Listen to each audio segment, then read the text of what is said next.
உங்களோட உட்கார்ந்து தேநீர் சாப்பிட்டு டாட்டா காட்டினார், பிரியாணி சாப்பிட்டார். இதை எந்த அதிகாரி செய்தார்? எந்த இது வேலை கொடுப்பியா? அதுதான் முக்கியம். அப்ப படிக்க போகும்போது 1000 ரூபாய் கொடுக்குற, படிச்சு நின்னா வேலை கொடுக்க மாட்டேன். அங்க நிரந்தர வறுமை வருது.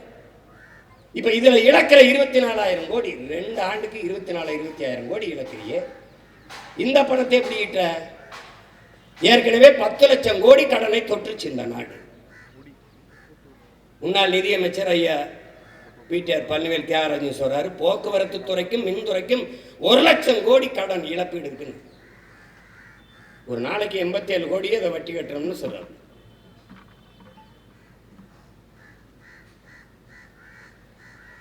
இதுல கடியாரம் கொடுக்கறது, அப்புறம் செல்போன் கொடுக்கறது பார்க்குறீங்கள. டிஃபன் கேரியர் கொடுக்குறான். டிஃபன் எங்கேருந்து வரும்? மடிக்கணின்னு கொடுக்கறது, மிக்சி கொடுக்கறது, கிரைண்டர் கொடுக்கறது, அதெல்லாம் எதை போட்டு ஆட்டுறது? உங்கள் தலையை போட்டு ஆட்டுறது, எதை போட்டு ஆட்டுறது? என்ன சர்றா மிக்சி கிரைண்டர் கொடுக்குறேன் நாயே, அதை இயக்கிறதுக்கு கரண்ட் கொடுக்குறியாடனா? அது இல்லை. கரண்ட் கட்டணம் ஏறிடுச்சு, மின் கட்டணம் ஏறிடுச்சு. ஒரு ஏமாற்று, ஒரு ஏமாற்று. மக்களின் ஆட்சி என்பது மக்களின் நலன் கருதி, மக்கள் ஒரு பிரச்சனைனா உடனே போய் தீர்க்கணும். இது பிரச்சனைன்னு தெரியாதா? மக்களின் பிரச்சனைன்னு தெரியாதா? வீடு தேடி அரசுன்ற, வீடு தேடி அரசு, ரோடு தேடி மக்கள். ஏன் போராடுது? இவர் வீட்டுக்கு போயிறாரு, நம்ம ரோட்டுக்கு வந்தோம். உங்களுடன் ஸ்டாலின், எங்களுடன் நிக்க மாட்டார். 10 நாளா போராடிக்கிட்டு இருக்காங்க, நிக்க மாட்டார். அவர் அறிஞர் சாக்ரட்டிஸ் அனுப்பி விட்டுறாப்புல சேகர் பாபு. அவர் ஏதாவது பேசுறாரு. நம்ம பொம்பளை பிள்ளை பாவம், அது திட்டம் மனசு வர மாட்டேங்குது. அது உங்களோட உட்கார்ந்து தேநீர் சாப்பிட்டு டாட்டா காட்டினார், பிரியாணி சாப்பிட்டார். இதை எந்த அதிகாரி செய்தார்? எந்த இது?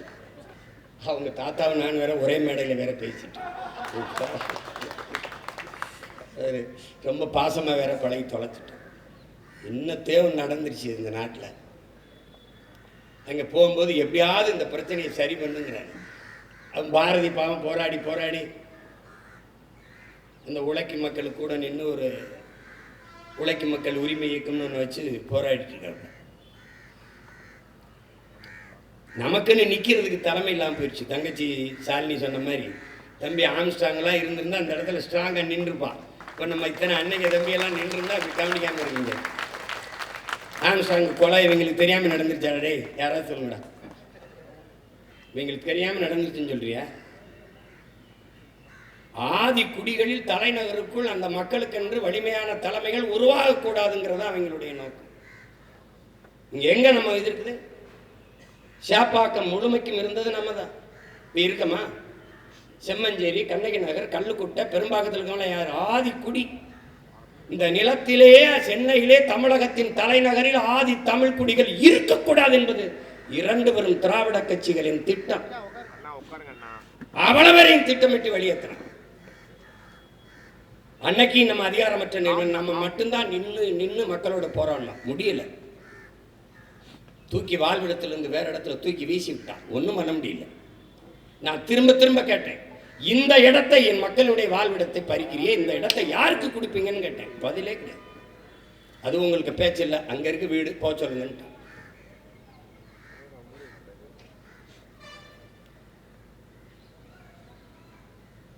இப்ப இதுக்கு நம்மிடத்திலே அதிகாரம் இல்லாததுனால் நம்மகிட்ட இருக்கிற கடைசி வாய்ப்பு என்பது போராடி இழந்துவிட்ட உரிமைகளை பிச்சை கட்டு பெற முடியாது, போராடித்தான் பெற்றாக வேண்டும் என்று அறிவாசான் அம்பேத்கர் நமக்கு கற்பித்ததற்கேற்ப நாம் போராடித்தான் இந்த உரிமையை பெற்றாக வேண்டும். தனியார் மயப்படுத்திட்டாங்க. படுத்தணும்னு என்ன ஆகும்? அவன் சொல்றதான் சம்பளம். இப்போ 23,000 16,000 குறைக்கிறான். முதல்ல இஷ்டம் இருந்தால் வேலை செய்யல, வெளியில போகணும்னு சொல்லுவான். அடுத்தது நம்ம வழியே இல்லைன்னு வேலை செய்யணும். அவன் உடல்நிலை சரியில்லை, ஒரு பிரசவம், ஒரு முடியல, குடும்பத்தில் யாருக்குனாலும் விடுமுறை தரமாட்டான். விடுமுறை எடுத்தால் அந்த சம்பளத்தில் குறைப்பான், பிடிப்பான், சம்பளத்தில் பிடிப்பான். அப்போ வழி இல்லாமல் என்ன பண்ணுவான்? மீறி நம்ம இப்படி போராட வரும்போது மொத்த பேரையும் பணி நீக்கம் செய்வான். அதுக்கு வேற ஆட்களை பணி நியமனம் செய்வான். அதுக்கு தான் ஒப்பந்த கூலியாவே வைத்துக் கொள்றான். பணி நிரந்தரம் செய்து விட்டால் அவனை வெளியேற்ற முடியாது. அப்ப ஒப்பந்த கூலியா எல்லாருமே ஒப்பந்த கூலிதான். துப்புரவு பணியாளர்கள் மட்டுமல்ல, போக்குவரத்து தொழிலாளர்கள் இருந்து ஆசிரியர்கள்ல இருந்து எல்லாருமே ஒப்பந்த கூலிகளாக தான் வைத்திருக்கிறார். நீ கேள்வி கேட்டா அவனை தூக்கிடுவான். இஷ்டம் இருந்தா அதுல போப்பா. இப்ப என்ன பண்ணுவான், இந்த மக்களை ஆதி குடிகள் இந்த மண்ணின் மக்களுக்கு அவர்களை உழைப்பிலிருந்து அப்படி தூரம் முதல்ல நம்மளை உழைப்பிலிருந்து வெளியேற்றினான், நுட்பமா வெளியேற்றினான். அந்த உழைப்பின் தேவை அப்படி இருந்துச்சு. வட இந்தியனை கொண்டாந்து நிறைச்சான். இந்திய திணிச்ச நீ எதிர்த்த, இந்திக்காரனை திணிக்கிறேன்னு திணிச்சான். இப்ப 1.5 கோடி பேர் இருக்கான். இப்ப 6,50,000 பேருக்கு ஓட்டுரிமைன்னு சொல்றான். அப்ப கிட்டத்தட்ட 2 தொகுதி அவன் பாடும். நீ சிக்கிக்கிட்டு நீ என்ன சொல்றான்னு தெரியாது. எது குப்பல்ல கூப்பிட்டானா இல்ல என்னன்னு தெரியாம நீ பாட்டு கிடக்க முடியாது. அதனால கவலையோடும் கண்ணீரோடும் இருக்கிற நம்ம தங்கைகளுக்கும் தாய்களுக்கும் நம்மகிட்ட என்ன பதில்? ஒன்றும் இல்லை, ஒரே ஒரு முடிவு தான். அதிகாரம் மிக வலிமையானது. ஆனால் அம்பேத்கர் நமக்கு கற்பித்தது, அந்த அதிகாரத்தை அடைந்து விட்டால் அனைத்தும் எளிமையானது. நமக்கான களமும் காலமும் உருவாகி வருகிறது. முதல்வரே சொல்றார் சட்டசபையில், 3 ஆண்டு கால கழகத்தின் திராவிட மாடல் ஆட்சியில் 1,00,000 போராட்டங்களுக்கு நாங்கள் போராட அனுமதி கொடுத்திருக்கிறோம் என்று சொல்றார். அதில் பெருமைப்படுவதற்கு ஒன்றுமில்லை. 1,00,000 போராட்டங்களை, 1,00,000 பிரச்சனைகளை நம் மக்களுக்குள் அவர்கள் திணித்திருக்கிறார்கள், கையெழுத்திருக்கிறார்கள். அதில் ஒன்று என் அன்பு மக்களிடத்தில் நான் கெஞ்சி மன்றாடி கைகூப்பி கும்பிட்டு கேட்டுக்கொள்வது, இப்போது இருக்கிற கோபத்தை மட்டும் ஒரு துளியளவும் குறைய விடாமல் நீங்கள் வாக்கு செலுத்துகிற வரை வைத்திருக்க வேண்டும் என்பதுதான் இந்த அன்பு மகனினுடைய வேண்டுகோள். அந்த கோபத்தை ஆரம்பித்தீர்கள் என்றால் நமக்கான அந்த இழிநிலை எப்போதும் மாறாது என்பதை நீங்கள் கவனத்தில் வைத்து, அவன் பயப்படணும். போராடுகிற உழவன், போராடுகிற நெசவாளன், போராடுகிற மாணவன் மீனவன், போராடுகிற துப்புரவு பணியாளன் நமக்கு எதிராக இந்த தேர்தலிலே வாக்கு செலுத்துவான் என்ற நிலை உருவானால் இந்த பிரச்சனையை கவனத்தில் எடுப்பான், கையில் எடுப்பான், தீர்வான வேண்டும் என்று துடிப்பான். இது இல்லை என்றால் பொருள்படுத்த மாட்டான். இப்ப நம்மெல்லாம் பிரச்சனை தான் வட இந்திய ஓட்டர்ஸை கொண்டு வர. வட இந்திய ஓட்டர்ஸ் ஒரு தப்பு இல்லையே. ஒருத்தர் எழுதுறானே, இந்த வட இந்திய ஓட்டை எப்படி பெறுவது என்று திமுக சிந்திக்க வேண்டும்.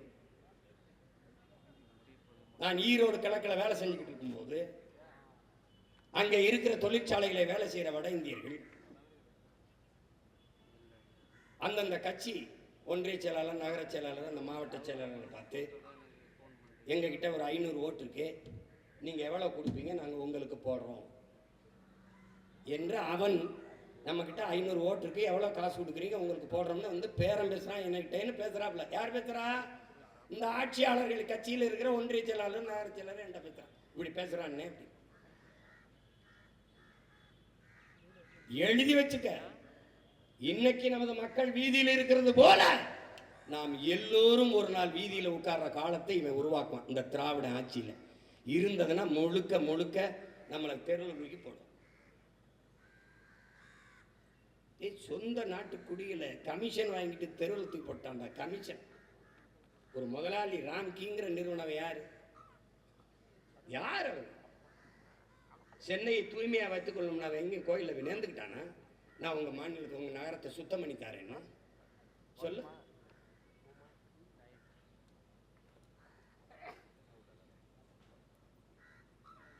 எனவே நம்மளால் முடிந்தது பசியோடு உறக்கத்தை தொலைத்து வீதியிலே இருக்கிற நம் மக்களுக்கு உணர்வோடு அவர்களுக்கு அருகிலே அமர்ந்து அவர்களுக்கு உறுதுணையாக நிற்பதை மட்டும்தான் இப்போது செய்ய முடியும். அதை நாம் செய்து கொண்டிருக்கிறோம். நியாயமான கோரிக்கையை வைத்து தனியார் மயமாக்குவதை நிறுத்த வேண்டும். எல்லாவற்றையும் தனியார் மயமாக்குவது என்பதை ஏற்க முடியாது. பன்னெடுங்காலமாக ஏறக்குறைய 1/4 நூற்றாண்டுக்கு மேலாக பணி செய்து வந்த நம் தூய்மை பணியாளர்களை தனியாருக்கு தாரை வார்த்து கொடுத்து அவர்களுக்கு அவர்களை ஒப்பந்த கூலிகளாக்கி வெளியேற்றி விடுவான். தனியாருக்கு கொடுத்த ஒப்பந்தத்தை ரத்து செய்ய முடியாதா? இதில் கொள்கை முடிவு என்று அரசு சொல்வது எவ்வளவு பெரிய ஏமாற்று. கொள்கை முடிவா கொள்ளை முடிவா? இது எப்படி? இது மக்களை குடிக்க வைப்பதில் டாஸ்மார்க்கில் அரசு கொள்கை முடிவு எடுக்குது. கடையும் மூட முடியாது என்று. மக்களின் வாழ்க்கையை பறிக்கிற, வாழ்வாதாரத்தை பறிக்கிற, பாதிக்கிற ஒன்றை அரசு கொள்கை முடிவுன்னு சொல்லுது. எப்படி?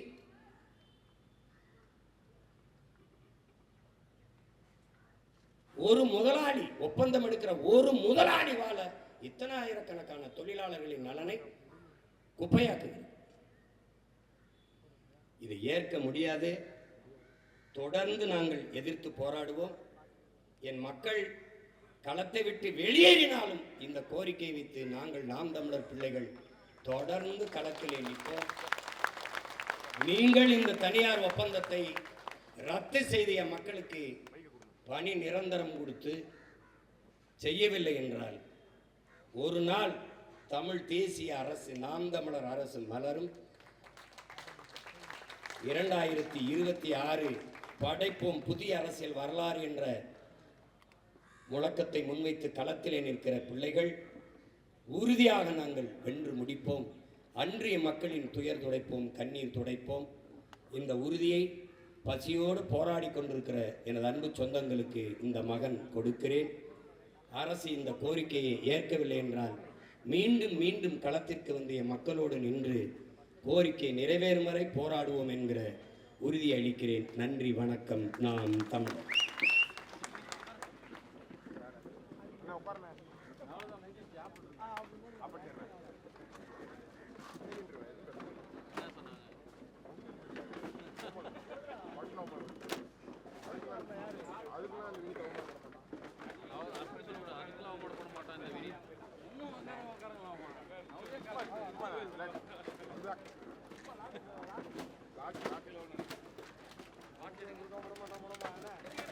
கொடை கொடுக்க உள்ள பாக்குறதுக்கு என்ன சொல்றாரு?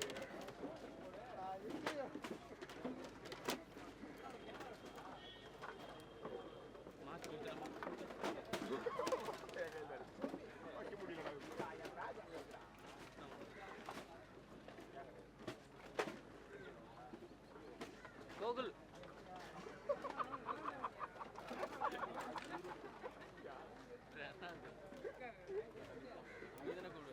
கோகுல்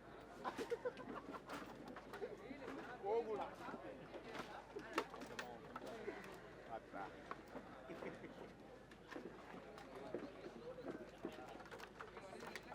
சௌமியன் சூரியகுமார்